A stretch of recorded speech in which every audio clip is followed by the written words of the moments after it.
Hey guys, how's it going? It is your boy Gaza9919, and as you all know, Norman did have a bit of an accident. Well, I kind of crashed him, but yeah, he's back, and here's the result of the bodywork that has been repaired.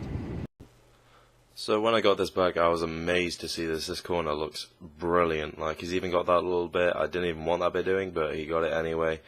But I'm not going to complain for the price he did all of this. You'd never know it would have happened. New bumper. But yeah, as soon as it gets sprayed, you won't even know it's there. This was a big panel and a big section to do, and I was actually unsure how he'd go on with this, but he's an artist. I just can't believe what he's done here. The plastic trim is missing, but there's no point putting that back on, really. But yeah, £480 for that, really decent, and I am just so happy to have this car back. So that is it, guys, and Norman is back, which is awesome. I missed him so much after a week.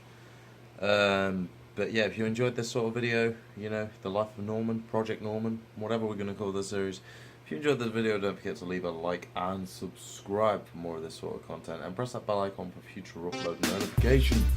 But until next time, guys, peace. Hey guys, how's it going? It's your boy Gaza9919 here.